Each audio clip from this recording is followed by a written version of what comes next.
Masechet Eruvin Daf Ayin Chet. Nous commençons à la 8e ligne, Amar Ravuna. La Gemara va nous rapporter donc, des petites halachot les unes après les autres,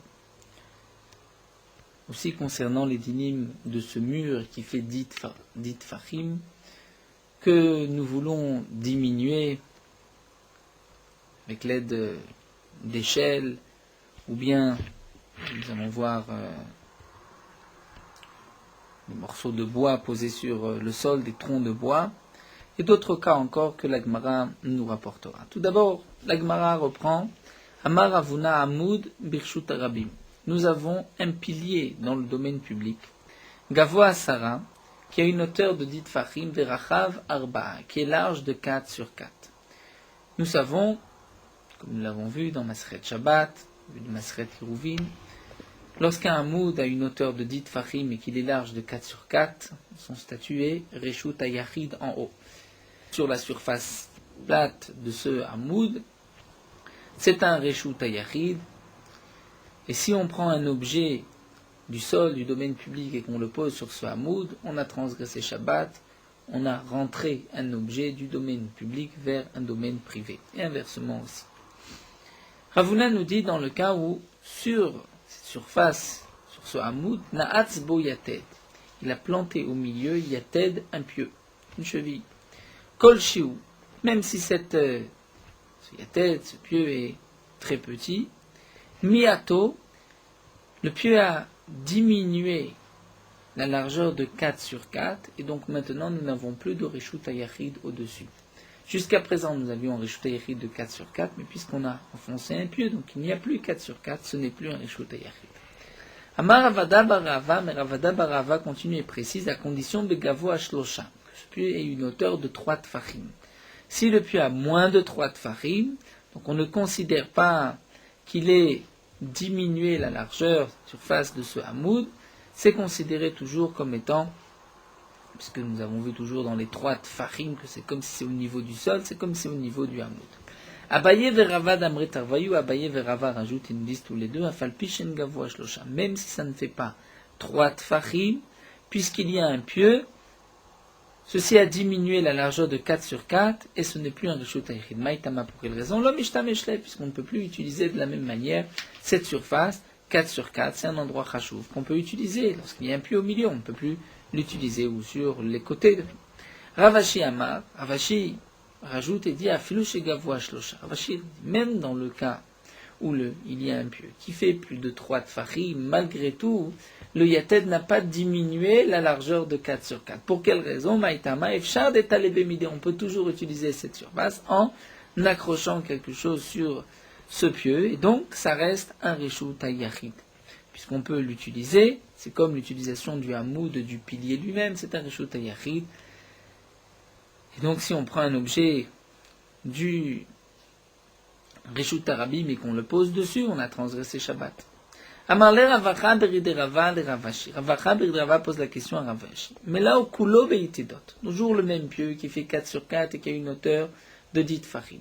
Nous avons vu que d'après Ravashi, lorsqu'on plante un seul yated, un seul pieu, ça reste un Reshut Hayachid. Mais lorsqu'on l'a rempli de yitedot, l'un à côté de l'autre, un pieu à côté de l'autre, est-ce qu'à ce moment-là, on va dire que nous n'avons plus cette surface, on ne peut plus utiliser la surface de ce yated, ou bien, malgré tout, ça reste un Reshut Hayachid. Amarle, il lui a dit, Lo shami alecha, n'as-tu pas entendu ce que nous a enseigné Adam Rabbi Yochanan? Bor vechuliata mitztaref la asara. Rabbi Yochanan nous dit, le bord, le puits, vechuliata, c'est-à-dire la terre, le sable qu'on a mis tout autour, le contour de ce puits. C'est-à-dire, nous explique Rachid, lorsqu'on creuse un trou, un puits, donc on va mettre la terre qu'on a sortie sur les côtés, donc nous avons bord vechuliata la chulia, le contour du puits. Le contour du puits pourra s'associer mitztaref la asara à dit fahim en profondeur. Nous savons que s'il y a un trou dans un domaine public, Reshut Arabim, il y a un trou de dit fahim de profondeur et de 4 fahim de large, ceci est considéré comme un Reshut Hayachid à l'intérieur. Les dit fahim, on pourra associer la profondeur du puits et la hauteur de cette terre de cette roulia tout autour, pour arriver au dit Tfachim, c'est ce que nous dit Rabbi Yochanan. De plus, et là nous rajoute Rashi, pas seulement dans la profondeur, mais même dans la largeur. Puisque, si quelqu'un, nous explique Rashi, c'est ce qui est marqué dans la Gemara de Maseret Shabbat, si quelqu'un prend un objet et le pose sur le rebord du puits, donc un objet du domaine public, il l'a posé sur le rebord du puits, on devrait dire, si le rebord est large de 4 sur 4, donc c'est un Reshut HaYachid, puisqu'il a une profondeur de 10 Tfachim, eh bien, Rabbi Yochanan dira plus encore, même si les rebords ne font pas 4 Tfachim, mais en comptant les rebords, le trou et l'autre rebord, nous avons 4 Tfachim en tout, on pourra dire que nous avons un endroit de 4 sur 4. Et si on pose un objet sur la choulia du bord, sur le contour du bord, on a transgressé Shabbat, on l'a posé sur un domaine privé. Quelle est la raison de Rabbi Yochanan? C'est ce que Rachid nous explique, de la même manière qu'en profondeur, on peut aller jusqu'à 10 Tfachim en comptant les rebords, et bien là aussi on pourra compter le rebord, le trou, le halal, pour cette largeur de 4 Tfachim. Ve'amai. Et donc là vient la question de la Gemara. Comment se fait-il qu'on pourra compter le tout comme étant 4 Tfachim? Ha lo mishtameshle. On ne peut pas utiliser les 4 Tfachim, puisqu'il y a, parmi ces 4 Tfachim, il y a le trou. Le trou, on ne peut pas poser un objet sur le trou. Donc comment se fait-il que, nous ait dit Rabbi Yochanan, puisqu'il y a un rebord, on va dire même de 1 Tefar ou de 2 Tfachim, et le creux du puits de 2 Tfachim, donc nous avons en tout 4 Tfachim. Mais pourtant, on ne peut pas utiliser les 4 Tfachim, c'est ce que Ravashi a voulu répondre à Ravacha Beridi Rava, même lorsqu'on a rempli la surface de ce pilier de Yitidot, on ne va pas dire qu'on a diminué la largeur de 4 sur 4 de la même manière que dans le puits, même si on ne peut pas mettre un objet au milieu, on n'a pas diminué cette largeur de 4 sur 4. Et pour quelle raison? La maït lechale memar, dit Ravashi. Qu'est-ce que tu vas dire? Comment vas-tu expliquer Rabbi Yochanan? Tu vas dire ainsi, des manach midé ou mishtamesh, puisque sur l'ouverture du puits, tu peux poser une planche sur les rebords du puits, sur le trou du puits, et donc tu as une planche de 4 sur 4, tu as une surface de 4 sur 4. Tu peux utiliser la surface du puits. Donc c'est pour cela que même sur les rebords, on va leur donner le statut de 4 sur 4. Et bien si c'est ainsi, dit Ravashi Achaname, même si tu as rempli la surface du pieu, la surface du hameau, de ce pilier de pieux, donc c'est vrai que tu ne peux rien mettre dessus, mais tu peux poser une planche, manachmide ou mishtamesh, et utiliser cette surface. Donc ça reste un reshut hayachid. Amar Rabbi Yehuda Amar Shmuel, là la Gemara nous rapporte une autre halakha. Rabbi Yehuda nous dit au nom de Shmuel Kotel Asara, nous avons un mur de 10 Tfachim. Le mur de 10 Tfachim, nous savons qu'il sépare deux Chatzerot, par exemple, comme nous l'avons dans le Mishnayot, et donc on devra faire 2 Hérouvim, on ne peut pas faire un seul Hérouv entre 2 cours, puisqu'il n'y a pas de porte de communication, il y a un mur de 10 Tfachim qui les sépare. Eh bien, Tsarir Sulam Arba Asar Latiro, nous avons besoin d'une échelle de 14 Tfachim pour permettre ce mur. Pourquoi 14 Tfachim?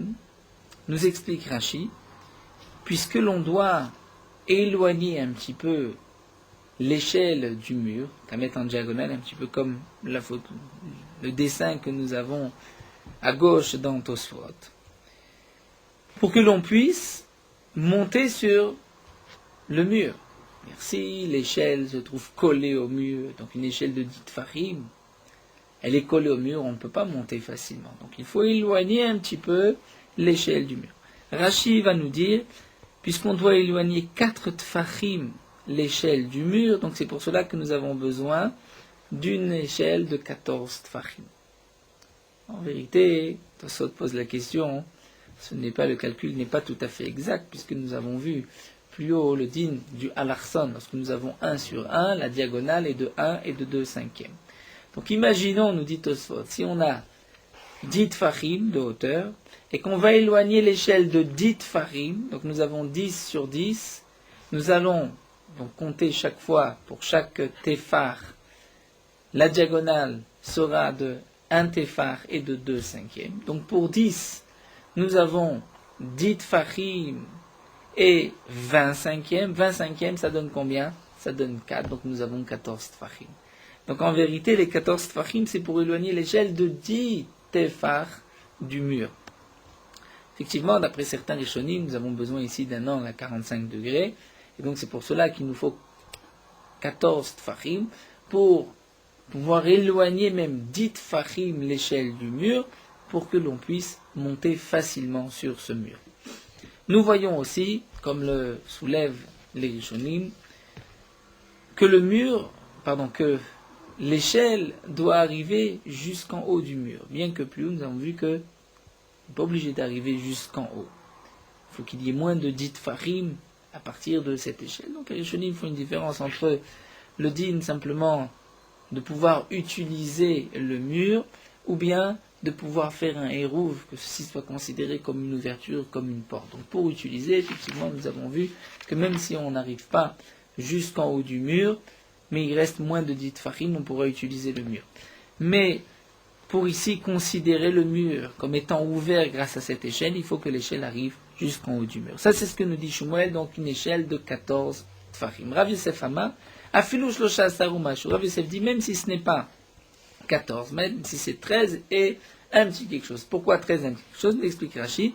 C'est-à-dire lorsque tu vas éloigner l'échelle du mur, même si l'échelle n'arrivera qu'à un peu moins d'un téphar du haut du mur, c'est suffisant. C'est-à-dire, on n'a pas besoin d'arriver vraiment à la fin du mur, même un petit peu plus bas, moins qu'un téphar. Donc c'est pour ça que lorsque nous avons 13 et un machou, c'est suffisant.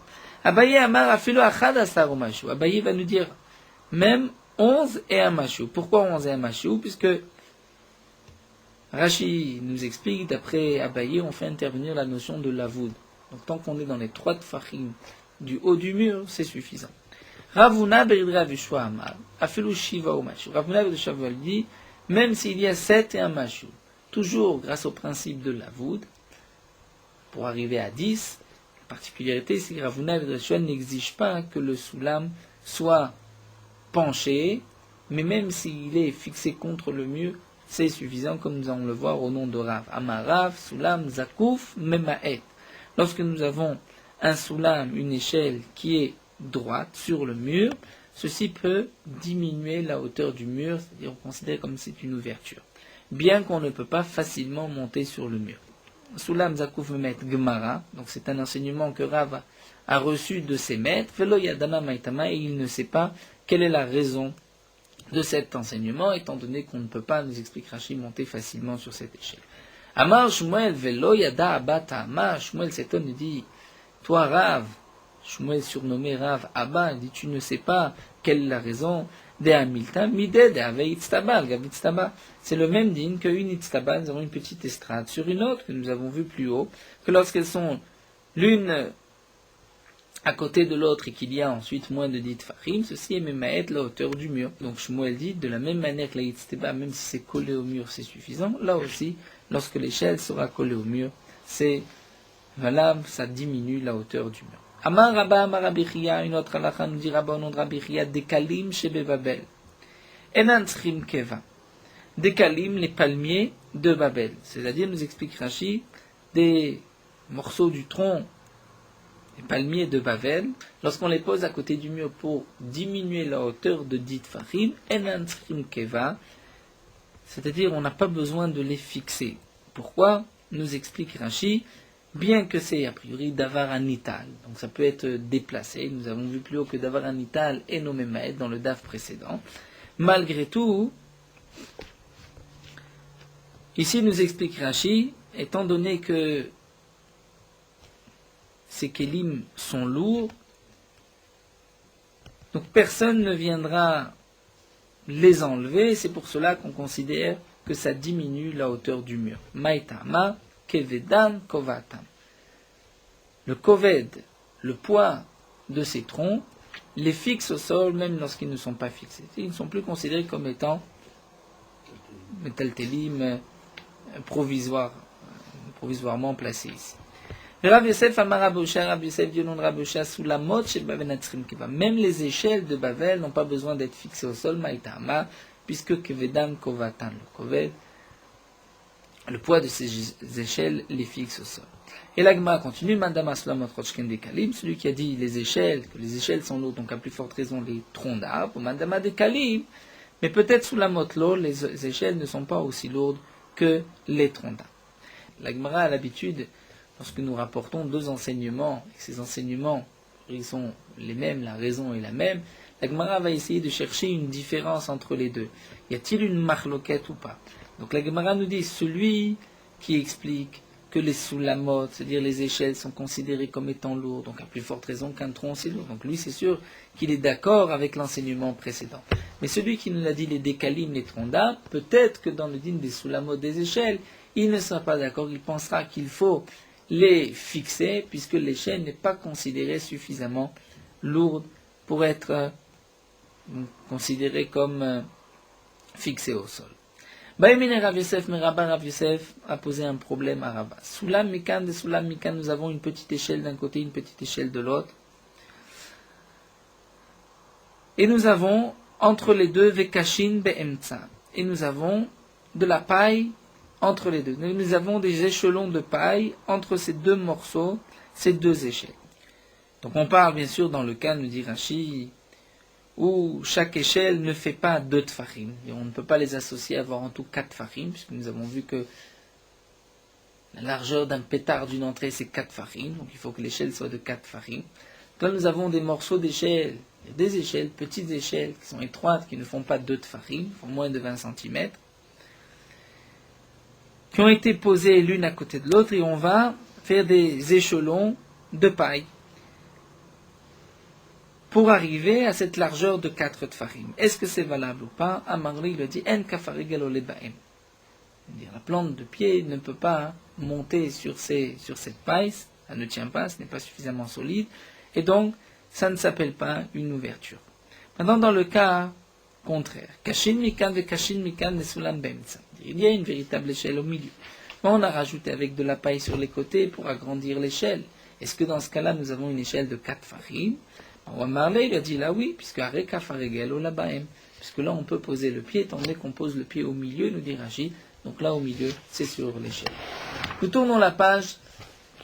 Un autre problème, chakak leashlim bekotel bekama. Nous avons, nous dit Rashi, une échelle étroite contre le mur, et que nous allons creuser dans le mur sur les côtés pour agrandir, pour compléter la largeur de l'échelle pour arriver à 4 tfarim. Bekama, dire sur quelle hauteur il faut faire ces échelons, cette échelle sur ces échelons dans le mur. Amarle, il lui a dit Be'asara, c'est-à-dire sur Be'asara, sur une hauteur de 10 tfarim. Donc Rashi explique jusqu'à 10 tfarim, et lorsqu'il y a 10 tfarim de hauteur, c'est suffisant. Même si le mur est bien plus haut.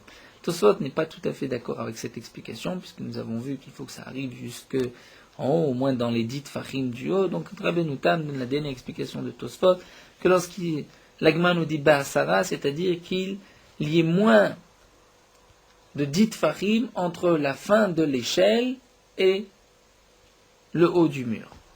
Amarle, il lui a posé une autre question. Chakeko kulo bekotel bekama. Lorsqu'on a creusé, on a fait des échelons dans le mur.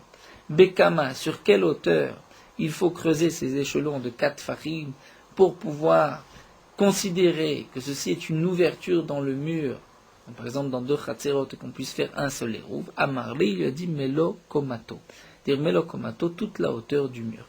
Uma ishena. Alors demande la Gemara, quelle différence avec le cas précédent? Pourquoi plus haut nous avons vu que c'est jusqu'à 10 tfarim, comme dit Rashi 10 tfarim de hauteur, ou bien d'après Tosfot qu'il y a moins de tfarim jusqu'à la fin du mur, alors que là on voit que c'est sur toute la hauteur du mur. Amarle, il lui dit Atam mistalekle. Acha lo mistalekle. Il dit là-bas, mistalekle, on peut facilement monter. Donc puisqu'on peut facilement monter grâce à cette échelle, donc effectivement on n'a pas besoin jusqu'en haut. Mais acha lo mistalekle, mais là c'est plus difficile à monter, et donc c'est pour cela qu'il faut une hauteur, toute la hauteur du mur. Be'emine Rav Yosef me Rabba, une autre question que pose Rav Yosef à Rabba. Saoul et Ilan Soulam. Quelqu'un avait un arbre à côté du mur et il a utilisé l'arbre comme soulam, comme échelle. Il a par exemple creusé dans l'arbre et donc il a maintenant, grâce à cet arbre, une échelle. Mais on n'a pas le droit de monter sur un arbre au Shabbat. Est-ce que, malgré tout, on va dire qu'il a diminué le mur, c'est comme s'il y a une entrée dans le mur ou pas? Tibel et Rebi, Tibel et Rabbanan. La question peut se poser d'après Rebi et d'après Rabbanan. De quel Rebi, de quel Rabbanan il s'agit? Rashi nous rapporte ce que nous avons étudié Daf Lamedbet, celui qui pose son hérouve sur un arbre. Rebi nous a dit qu'il connaît le hérouve. Le hérouve est valable. Pourquoi? Puisque, à quel moment le hérouve prend forme, prend acte? C'est au moment de Ben Hashmashot.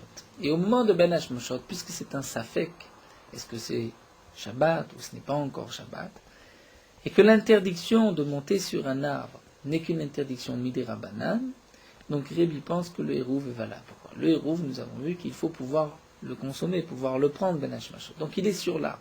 Ben Hashmashot, on peut monter sur l'arbre. D'après Rébi, puisqu'il n'y a qu'un Issour des Rabbanan, donc un hérouve, il n'est éloigné de moi que par une interdiction midé Rabbanan, puisqu'au moment de Ben Hashmashot, je peux attraper, accéder à cet hérouve, puisque j'ai le droit à ce moment-là de transgresser une halakha des Rabbanan, donc le hérouve est valable. D'après les Chachamim, le hérouve n'est pas valable. Donc ici aussi, je veux associer deux chatzerot, c'est-à-dire j'ai deux cours qui sont séparés par un mur. Je veux, grâce à cette échelle, qui est en fin de compte cet arbre que j'ai utilisé comme échelle, considérer que j'ai une ouverture entre les deux chatzerot et faire un seul hérouve. Alors peut-être que d'après Rébi, ce n'est pas valable, ou peut-être que même d'après les Chachamim, c'est valable. D'après Rébi, on pourrait dire là aussi, il y a un Issour midé Rabbanan de monter sur un arbre. Donc c'est valable, ou peut-être que non, dit l'Agmara.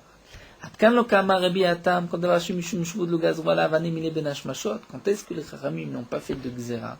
C'est concernant Ben Hashmashot, puisqu'il y a un Safek. Aval Kuleyuma, mais toute la journée non.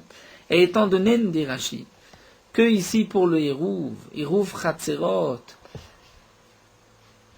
je dois considérer cette échelle comme étant une porte. Cette porte doit être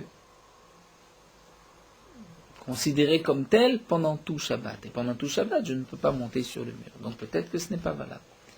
Ou bien, Odilma, Afilo les Rabbanan, même d'après les Chachamim. Même les Chachamim qui ont dit, puisque le hérouve a été posé sur l'arbre, le hérouve n'est pas valable. Je peux dire que Pitraou, en vérité, ici, c'est une porte. C'est une porte. J'ai une échelle, donc l'échelle sert de porte. C'est vrai que je ne peux pas monter, c'est comme Ariou de Ravialia. C'est comme s'il y a un lion qui est devant cette échelle et qui l'empêche de monter. On ne dira pas que ce n'est pas une porte, c'est une porte. Seulement, il y a un lion qui m'empêche de monter. Ici, le lion, c'est l'interdiction des Rabbanan de monter sur l'arbre. Ça ne change pas que j'ai une porte, seulement je ne peux pas monter, donc peut-être que même d'après les Chachamim, je pourrais faire un seul héros. Une autre question à Saoul à Asherah Soulam. Si quelqu'un a pris un arbre Asherah, c'est un arbre qui avait été servi comme Avodazara, donc nous avons l'interdiction d'en tirer profit, j'ai utilisé cet arbre comme Soulam, comme échelle Mao. Tibel et Rabbi Yuda, Tibel Rabbanan. Là encore, on peut poser la question d'après Rabbi Yuda et d'après les Chachamim. De quel Rabbi Yuda il s'agit, de quel Chachamim? Rashi nous rapporte une Gemara, toujours dans le même Pérec, Kol Me'arvim, la flamme d'Aleph. Nous avons vu d'après Rabbi Yuda, celui qui pose son hérouve sur une tombe, sur un kever, il connaît son hérouve. Bien que nous n'avons pas le droit de tirer profit d'une tombe. La Gemara avait expliqué pourquoi on peut, dans ce cas-là, tirer profit de cette tombe, puisqu'en vérité, je n'ai besoin de mon hérouve qu'au moment où le hérouve va prendre forme, va prendre acte. Ensuite, même si le hérouve va être mangé, ça ne me dérange pas. Pour les hérouves troumim, comme nous l'avons vu, d'après Rabbi Yuda, on ne peut faire de hérouve troumim que pour une mitzvah, que pour aller voir son maître. Ou pour d'autres mitzvot, comme nous l'avons vu, Parnasat Kala. Et donc on peut faire intervenir la notion de mitzvot lav lanot nitnu. Les mitzvot n'ont pas été donnés, dire, on ne tire pas profit des mitzvot. Donc, puisque, nous a dit Rabbi Yehuda, le hérouv qui va être gardé, qui va être posé sur cette tombe, je tire profit de cette tombe, c'est un profit qui me sert en vérité que pour faire une mitzvah. Puisque mitzvah lav nitnu, ça ne s'appelle pas avoir profité de la tombe. Donc on pourra dire peut-être la même chose concernant cet arbre de Asherah. Je mets cet arbre, et Rabbi nous a dit que j'ai le droit de profiter de la tombe, donc peut-être aussi pour l'arbre de Asherah. La question est la suivante. Tibel Rabuda, Kanokam Rabuda. Peut-être que seulement là-bas Rabuda nous a dit que c'est permis à Tam des Moutaleknot Baïbi Surana. Tu peux être qu'on ait une shvita, dire une maison, grâce à cette tombe Isurana, où il y a une interdiction de tirer profit d'une tombe. C'est seulement là-bas, il Atam des Batar des Kanli Rouv Loni Khaled et Ninter. Parce qu'une fois que j'ai acquis au moment de Benash Machot les Rouv, je n'ai plus besoin de cette nourriture. Et donc, ce n'était que au moment du Hérouv, puisque ce n'est qu'au moment du Hérouv, et que je ne fais mon Hérouv que pour une mitzvah, donc mitzvot lav la not nitnu. Rachid dit alors que ici, dans le din du Hérouv et Chatzerot, puisqu'on peut faire un Hérouv Chatzerot même pour un profit personnel, donc là il tire profit de cet arbre Asherah, et il n'a pas le droit. Ou peut-être, même d'après le Chamdima, Fil Rabbanan Pitraou, puisqu'il y a une échelle. C'est vrai que cette échelle a été faite par un arbre de Asherah, mais c'est une échelle. Et donc c'est une porte, c'est comme s'il y a un lion qui m'empêche de monter sur cette échelle. Donc il y a un passage, seulement j'ai l'interdiction à cause du sourd Avodazara, c'est comme un lion qui m'empêche. Amarle, donc là Rabbah a répondu, Ilan Mutar Asherah Sura. Pour l'arbre c'est permis, donc même si l'échelle n'est qu'un arbre c'est permis, va Asherah, mais pour le Asherah c'est interdit pour l'arbre de Avodazara. Matkifla Rafrizda va poser la question, me dit au contraire, Adraba ilan sur Shabbat gorem lonitza. Pour l'arbre, puisque c'est une interdiction de Shabbat de monter sur l'arbre. Donc ça devrait être interdit, on ne devrait pas garder cette notion de Arié Ravialea, c'est juste un lion qui l'empêche de monter, puisque c'est Shabbat, là je veux faire un Hérouf Chatzerot, et Shabbat lui-même m'interdit de monter. Donc on devrait dire que cette échelle ne va pas diminuer la hauteur du mur. Ce n'est pas une entrée. Alors que Asherah, Shiso Davar Cher Gorem Lolonitza, puisque c'est une autre interdiction, une interdiction de Avodazara, pas de Shabbat. Donc on pourrait dire, par rapport au dinim de Shabbat, je peux monter sur là. Donc si je peux monter, c'est une porte. Maintenant, c'est vrai que j'ai une interdiction, Mishum Avodazara, c'est comme s'il y a un lion qui m'empêche de monter. Itmar Name, Klagman nous rapporte aussi qu'il y a été Ravin Mablaza, Vamnam Ravi ou Rabbi Yochanan, après certains Rabbi Avo ou Rabbi Yochanan, Kol si sur Shabbat Gorem lo Asur, Kol sur Davaré Gorem lo Mutar. Donc effectivement, nous voyons que certains Moraïm pensaient que si c'est le Issour juste de Avodazara, c'est permis. Lorsque c'est le Issour de Shabbat, là je ne peux pas dire que c'est juste un lion qui m'empêche de monter. Et Rav Nachman Baritzak Matneachi, lui Rav Nachman Baritzak enseigne ainsi, Ilan, c'est Plukta de Virabanan et Asherah Plukta de Rabuta Virabanan. En vérité, d'après Rav Nachman bar Yitzhak, ce que nous avons essayé d'expliquer dans la question, que peut-être, d'après Rébi, la question se pose, d'après les Chachamim, d'après Rabbi Yuda, d'après les Chachamim, puis en vérité, d'après Rav Nachman bar Yitzhak, le cas de l'arbre, c'est une marloquette entre Rébi et Rabbanan, et Asherah, c'est une marloquette entre Rabbi Yuda et Rabbanan.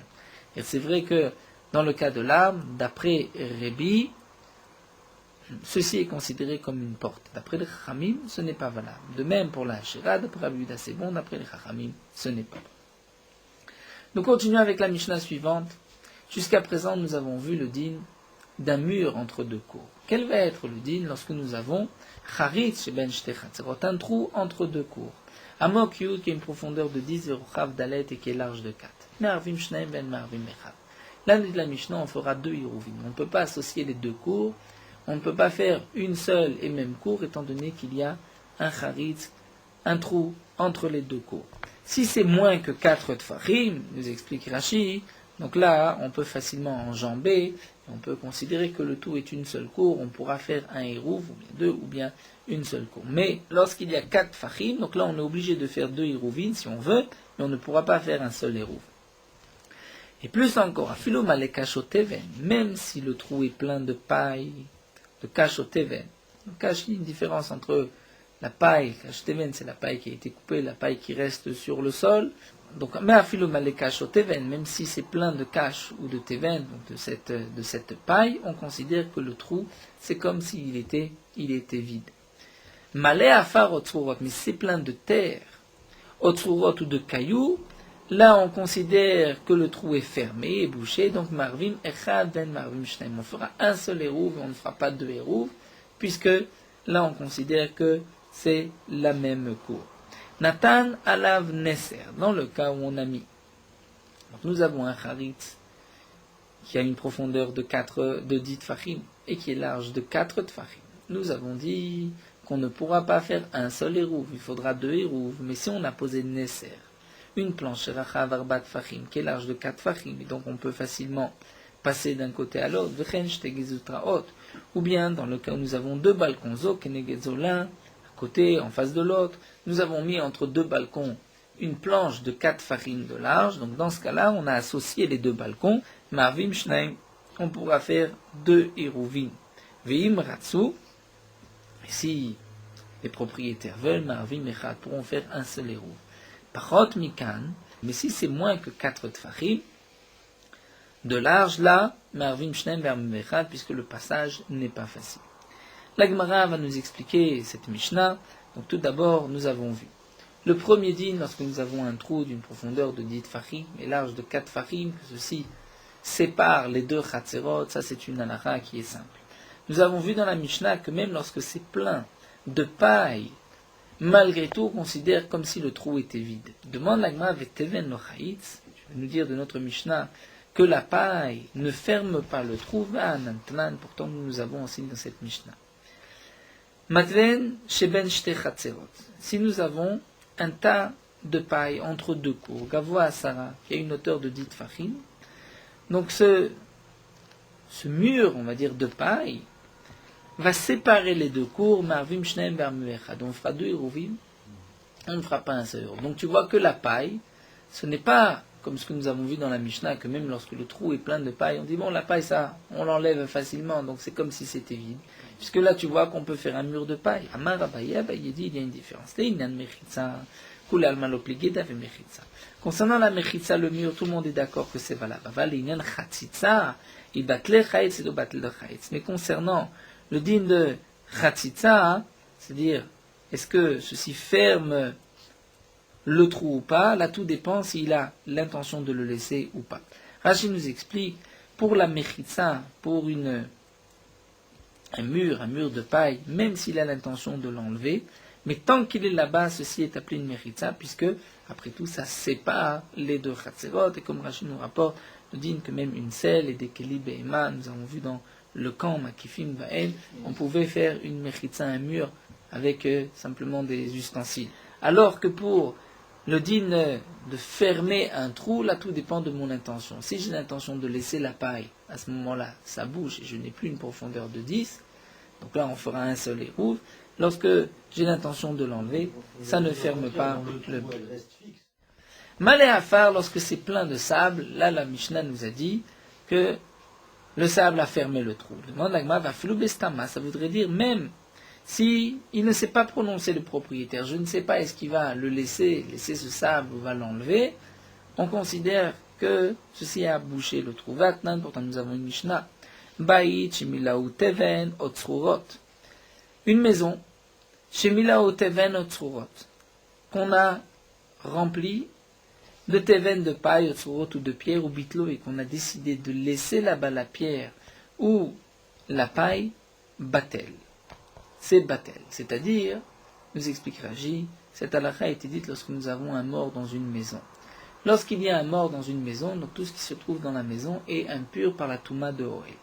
Mais lorsqu'il y a entre le mort et le toit un tefar, donc la touma peut passer et la touma va s'arrêter au toit et ne va pas monter jusqu'au ciel.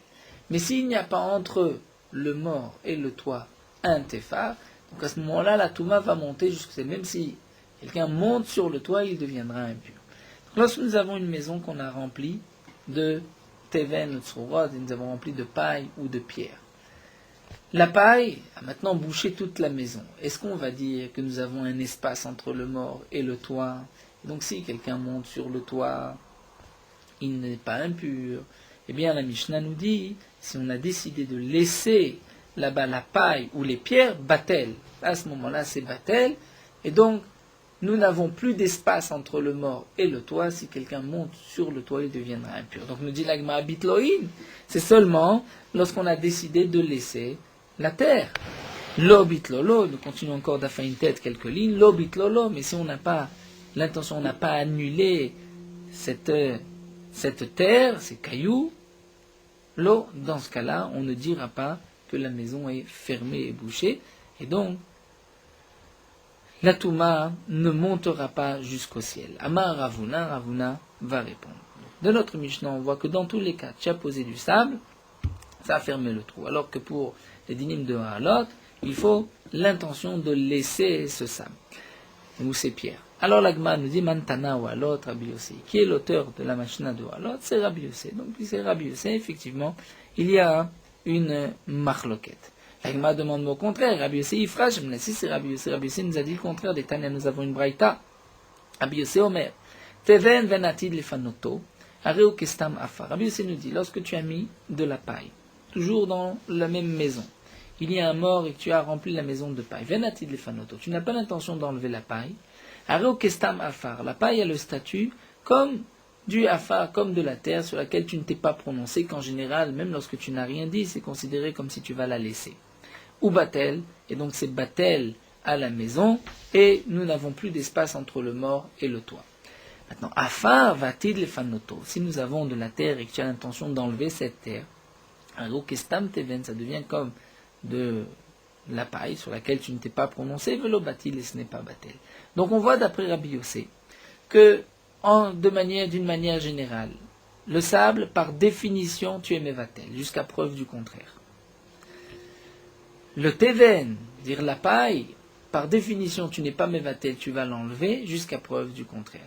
Donc comment peux-tu dire que cette Mishnah c'est Rabbi Yossé, puisque Rabbi Yossé dit si teven ou tsoro de bitlo, il faut être mevatel. Nous venons de voir que d'après Rabbi Yossé, pour les pierres, tu n'as pas besoin d'être mevatel.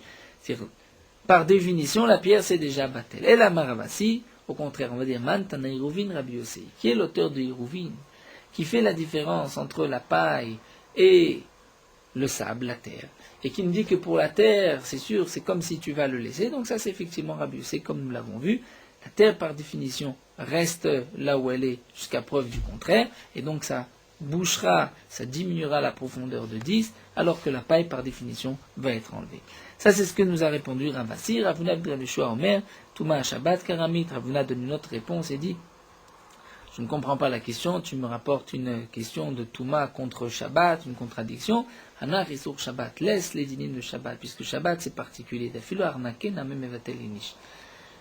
Même une bourse pleine de pièces, un homme laissera dans le trou, c'est-à-dire Emevatel pendant Shabbat. Alors que de la paille, nous explique Rachid, étant donné que ça peut être donné à manger aux bêtes, donc personne n'est Mevatel la paille.